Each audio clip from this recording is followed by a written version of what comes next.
বন্ধুরা, welcome to another episode of Rahul's world.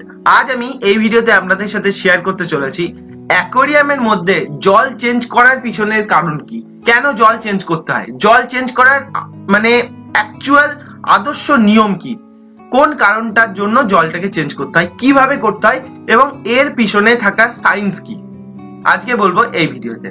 ভিডিওটি শুরু করার আগে একটাই রিকোয়েস্ট করব, যারা এখনো রাহুলস ওয়ার্ল্ডকে সাবস্ক্রাইব করেননি তারা কাইন্ডলি যান এবং সাবস্ক্রাইব করুন, কারণ আজকে এই টপিকটি চরম ইনফরমেটিভ হতে চলেছে। আর রাহুলস ওয়ার্ল্ড মাছ রিলেটেড, ফিশ রিলেটেড এবং অ্যাকোয়ারিয়াম রিলেটেড সব রকম ভিডিও কিন্তু আনতে থাকে।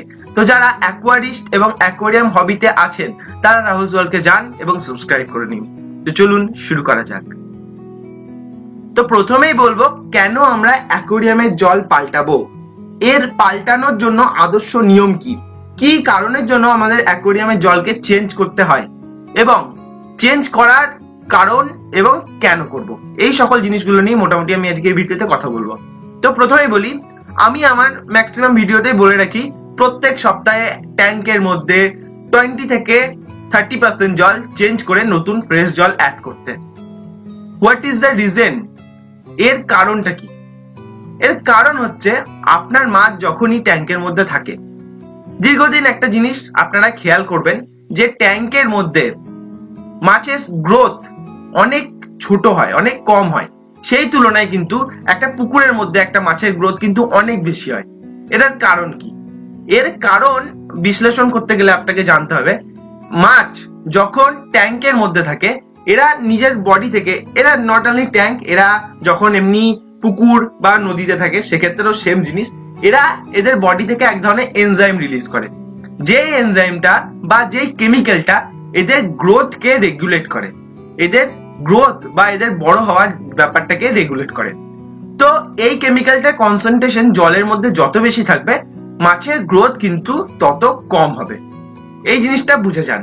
এবার ট্যাঙ্কের মধ্যে যখনই আপনি মাছ রাখছেন, ট্যাঙ্কের মধ্যে জল চেঞ্জ করছেন না, ঠিক আছে, এবার মাছ সেই এনজাইমটা বা সেই কেমিক্যালটা রিলিজ করছে এবং সেই কেমিক্যালের কনসেন্ট্রেশনটা ট্যাঙ্কের মধ্যে কিন্তু প্রচুর পরিমাণে থাকছে, প্রচুর পরিমাণে ট্যাঙ্কের মধ্যে হয়ে যাচ্ছে।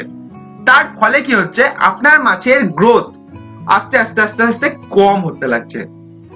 এখন যদি আপনি প্রত্যেক সপ্তাহে 30% জল চেঞ্জ করে দেন, তাহলে কি হচ্ছে, নতুন জল অ্যাড করলেই ওই কেমিক্যালের কনসেন্ট্রেশনটা জলের মধ্যে কম হচ্ছে, আপনার মাছের গ্রোথ বাড়ছে। নেক্সট বলবো সাইফন। সাইফন জিনিসটা কি? সাইফন হচ্ছে আপনার ট্যাঙ্কের মধ্যে যে সকল আবর্জনা বলবো, সেই আবর্জনাগুলোকে পরিষ্কার করা। আপনি আপনার বাড়ি বা ঘর প্রত্যেক দিন অন্তত একবার করে ঝাঁট দেন, তো সেই রকম আপনার ট্যাঙ্কে ঝাঁট দেওয়ার পদ্ধতিটাকে আমি বলতে পারি এখানে সাইফন। তো সাইফন জিনিসটা কিভাবে করতে হয়, এক্ষেত্রে বিভিন্ন রকম পাইপ পাওয়া যায়, অ্যাকোয়ারিয়ামের দোকানে পাওয়া যায়, নর্মালি দেখবেন স্কুইচ করলে জল বেরোয়, এরকম টাইপের অনেক পাইপ পাওয়া যায়। কিন্তু আপনার কাছে যদি নর্মাল পাইপ থাকে সেক্ষেত্রেও আপনি সেই পাইপ দিয়ে সাইফন করতে পারেন। কিভাবে করবেন এবং কেন করবেন, কেন করবেন আগে বলি।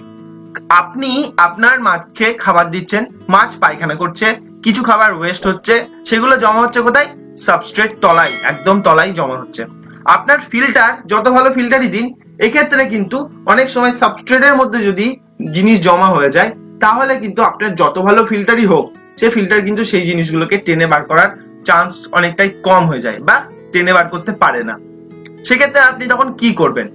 আপনি তখন সেই জন্য আপনাকে ম্যানুয়ালি পরিষ্কার করতে হবে। পরিষ্কার করার উপায় হচ্ছে সাইফন করা। সেক্ষেত্রে কি করতে হবে?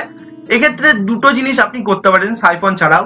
একটা হচ্ছে সাইফন মোস্টলি, আর একটা জিনিস হচ্ছে আপনার যদি টপ ফিল্টার থাকে, টপ ফিল্টারটাকে আপনি চালিয়ে দিন, টপ ফিল্টার চলছে, এবার আপনাকে একটা প্লাস্টিকের পাইপ নিতে হবে, লম্বা পাইপ বা এমন কিছু যেটা প্লাস্টিকের হয়, ধাতু নেবেন না, কারণ যেহেতু ট্যাঙ্কের মধ্যে আপনার টপ ফিল্টার চলছে সেই জন্য কারেন্ট খাওয়ার একটা চান্স থাকতে পারে, যদিও হয় না, এরকম কোনো জিনিস হয় না, তবুও আমি সেফটির জন্য আগে থেকে বলে দিচ্ছি, একটা প্লাস্টিকের পাইপ নিন। এবার পাইপ নেওয়ার পর আপনার যে সাবস্ট্রেট গুলো আছে সেই সাবস্ট্রেট গুলোকে ভালোভাবে শেক করুন। ভালোভাবে শেক করলে কি হচ্ছে, যেহেতু আপনার যে টপ ফিল্টারে ফ্লো চলছে, ফ্লো চলার জন্য আপনি যখনই পাইপ শেক করবেন, মানে আপনার যে সাবস্ট্রেট গুলো শেক করবেন পাইপ দিয়ে, তখনই কি হচ্ছে, ওই নোংরা গুলো আস্তে আস্তে আস্তে আস্তে আস্তে আস্তে আস্তে তলা থেকে বেরোচ্ছে এবং ফ্লো এর মাধ্যমে সেগুলো কিন্তু ট্যাঙ্কের মধ্যে ছড়িয়ে যাচ্ছে। এর জন্য অ্যাকোয়ারিয়ামের জলটা ঘোলা হবে, ইটস ওকে, কিন্তু আপনার যে নোংরা জিনিসগুলো সেগুলো কিন্তু আপনার টপ ফিল্টার টেনে নেবে। এবার আপনি আরেকটা যেটা জিনিস সেটা হচ্ছে সাইফন। সাইফনটাই বেস্ট। সেক্ষেত্রে আপনাকে যে ফিল্টারটা ইউজ করছেন ফিল্টারটা অফ করে রাখবেন এবং আপনি ম্যানুয়ালি দেখতে পাবেন এই জায়গাটায় নোংরা আছে, এই জায়গাটায় নোংরা নেই।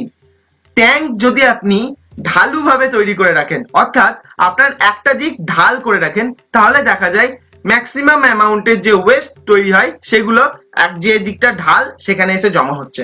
সেক্ষেত্রে আপনার সাইফন করাটা সোজা হয়। এটা অনেক যারা বুদ্ধিমান অ্যাকোয়ারিস্ট এবং যারা মানে এক্সপিরিয়েন্স অ্যাকোয়ারিস্ট তারা কিন্তু এই জিনিসটা করে থাকেন।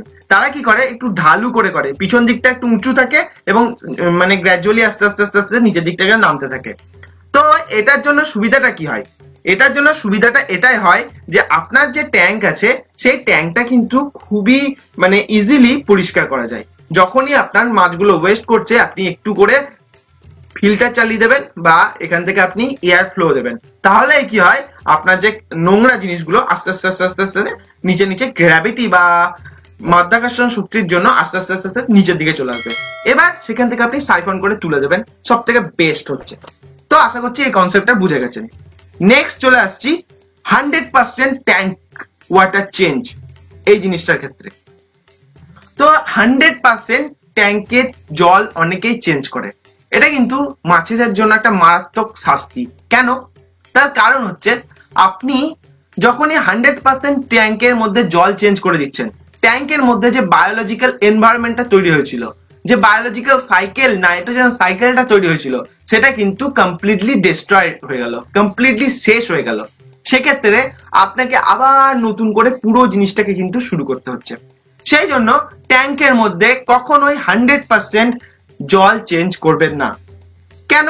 কারণ হচ্ছে যখনই আপনি 100% জল চেঞ্জ করছেন, আপনার যে উপকারী ব্যাকটেরিয়া গুলো ট্যাঙ্কের মধ্যে জমা হয়েছে, যে উপকারী ব্যাকটেরিয়া গুলো আপনার ট্যাঙ্কের মধ্যে যে সকল ওয়েস্ট প্রডিউস করা, যে মাছের ওয়েস্ট বা খাবার যেগুলো ওয়েস্ট প্রডিউস হচ্ছে, সেগুলোকে ভেঙে এমন কিছু উপকারী জিনিসে কনভার্ট করে দেয়, নাইট্রেট বা নাইট্রাইটে কনভার্ট করে দেয়, যেগুলো আপনার মাছের জন্য কিন্তু ক্ষতিকারক নয়। সেক্ষেত্রে যদি অ্যামোনিয়া তৈরি হতো সেগুলো কিন্তু আপনার মাছের জন্য ক্ষতিকারক। অ্যামোনিয়া, এই যে অ্যামোনিয়া এবং নাইট্রোজেন যে সাইকেল, নাইট্রোজেন সাইকেলটাকে কিন্তু রেগুলেট করে। নাইট্রোজেন সাইকেল কিভাবে মেনটেন করতে হয়, কিভাবে রেগুলেট করতে হয়, অলরেডি আমি দুটো ভিডিও বানিয়েছি। আপনারা যদি না দেখেন ডিসক্রিপশনে আমি লিংক দিয়ে দেবো, কাইন্ডলি দেখে নেবেন। আপনারা ওখান থেকে যখন ট্যাঙ্ক সেটআপ শুরু করেছেন ওই ভিডিওটা দেখবেন, তারপরে ট্যাঙ্ক সেটআপটা শুরু করবেন, তাহলে আপনার মাছের মরে যাওয়ার চান্স খুব কমে যাবে। নেক্সট হচ্ছে এই জিনিসটা বলে দিলাম, 100% জল চেঞ্জ কখনোই করবেন না। কি করবেন? সোজা কথা, যেটা আগেও বললাম, 30% কি 20% 25% জল চেঞ্জ করে নতুন জল কিন্তু আপনাকে অ্যাড করতে হবে। নেক্সট হচ্ছে পিএইচ। আপনি যখনই ট্যাঙ্কের মধ্যে, আমি সবসময় জলের ট্যাঙ্কের পিএইচ মেনটেন করতে বলি 7, অর্থাৎ নিউট্রাল। তো মাছ যখন ট্যাঙ্কের মধ্যে দীর্ঘদিন আছে, সে নিজের মতো করে পিএইচটা মেনটেন করে নিতে পারে, ঠিক আছে। কিন্তু আপনি হঠাৎ জল চেঞ্জ করে দিলেন 100%, বা আপনি হঠাৎ 50% কি 70% জল চেঞ্জ করে দিলেন, ব্যাস মাছের কিন্তু পিএইচ এর চেঞ্জ হয়ে গেল। আর মাছ যখনই পিএইচ এর চেঞ্জ হয়ে গেল, মাছ কিন্তু একটার পর একটা করে মরতে থাকলো। আননোন রিজনে আপনার ট্যাঙ্কের মধ্যে একটার পর একটা কিন্তু মাছ মরতে শুরু করছে। আপনি জানেনই না, বুঝতে পারছেন না কি হচ্ছে, ভাই আমার মাছ কেন মরছে। তো আপনি বুঝতেই পারছেন না, কিন্তু আপনার ট্যাঙ্কের মধ্যে একটার পর একটা মাছ মারা যাচ্ছে।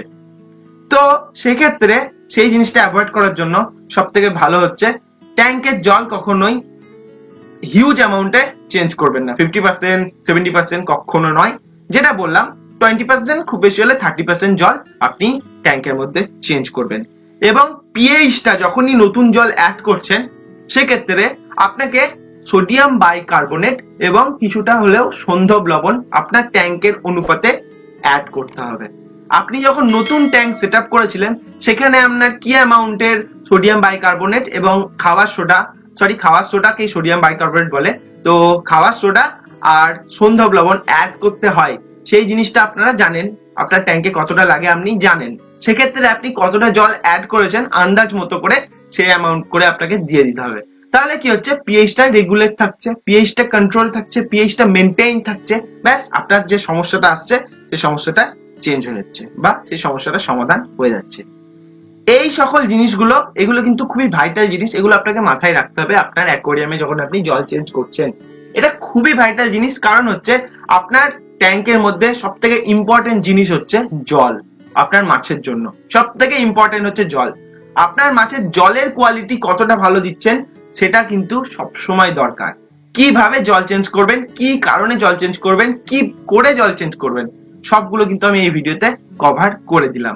এবং জল চেঞ্জ করার আগে জলকে কিভাবে মেনটেন করবেন, জলটাকে কিভাবে তৈরি করে নেবেন অ্যাকোয়ারিয়ামের জন্য, সেই টপিকটা নিয়ে, সেই জিনিসটা নিয়ে আমি বিস্তারিত একটা ছোট্ট, বেশি বড় নয়, ছোট্ট একটা ভিডিওতে পুরো ইনফরমেশনকে কম্প্যাক্ট করে দিয়ে দিয়েছি। সেই ভিডিওটা আপনারা দেখে নিন, তাহলে আপনারা ট্যাঙ্কের মধ্যে জল কিভাবে দিতে হয়, কি জিনিস, কি জল ব্যবহার করতে হয়, কিভাবে করতে হয়, সেই প্রসেসটা আমি ওখানে ছোট্ট করে বলে দিয়েছি।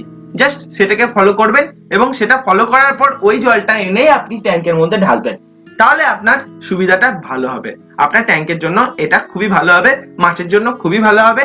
এবং আপনাকে আরেকটা জিনিস মেনটেন করতে হবে জল চেঞ্জ করার সময়, সেটা হচ্ছে আপনার হাতের মধ্যে যেন কোনো রকম তেল না লেগে থাকে। এই জিনিসটা কিন্তু আপনাকে মেনটেন করতে হবে।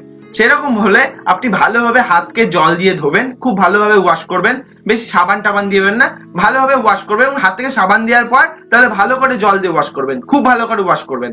তারপরে আপনি ট্যাঙ্কের মধ্যে হাত দেবেন। ট্যাঙ্কের মধ্যে যেন আপনার কোনো রকম তেলের টুকরো বা এরকম জিনিস জলের সাথে, বা জল চেঞ্জ করার সময়, বা আপনার ট্যাঙ্কে যখন জল চেঞ্জ করছেন, বা এই যে জিনিসগুলোকে অ্যারেঞ্জ করছেন, কোন রকম জিনিস বা ট্যাঙ্কের মধ্যে যে ডেকোরেট করেছেন সেগুলো জল চেঞ্জ করার সময় একটু এদিক ওদিক হয়ে যেতেই পারে, অ্যারেঞ্জ করছেন তখন কিন্তু এই জিনিসগুলো আপনার হয়ে যেতে পারে। এই জিনিসটা আপনাকে খেয়াল রাখতে হবে।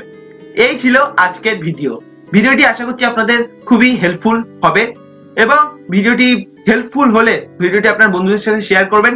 আর এখনো যারা রাহুল ওয়ার্ল্ডকে সাবস্ক্রাইব করেননি তারা কাইন্ডলি যান এবং সাবস্ক্রাইব করুন, কারণ আমি ফিশ রিলেটেড এবং অ্যাকোয়ারিয়াম রিলেটেড সব রকম ভিডিও, সব রকম ছোটখাটো ইনফরমেশন আপনাদের সাথে শেয়ার করতে থাকি, যাতে আপনাদের ফিশ হবি লাইফ খুবই ভালো কাটুক, এই কামনা করি সবসময়। আশা করছি ভিডিওটি ভালো লেগেছে। ভিডিওটি ভালো লাগলে একটা লাইক করবেন, আর এখনো যারা সাবস্ক্রাইব করেননি করে নেবেন ভাই, করে নেবেন, কোনো ব্যাপার না, জাস্ট সাবস্ক্রাইব করে নেবেন। এই ভিডিওর লাইকের এম করছি 100টা লাইক হতেই পারে, ইজিলি করে দিন, আমি বেশি চাই না, 100টাই আমি খুশি, করে দিন। আজ তাহলে আসছি, দেখা হচ্ছে খুব তাড়াতাড়ি, ততদিনের জন্য গুড বাই।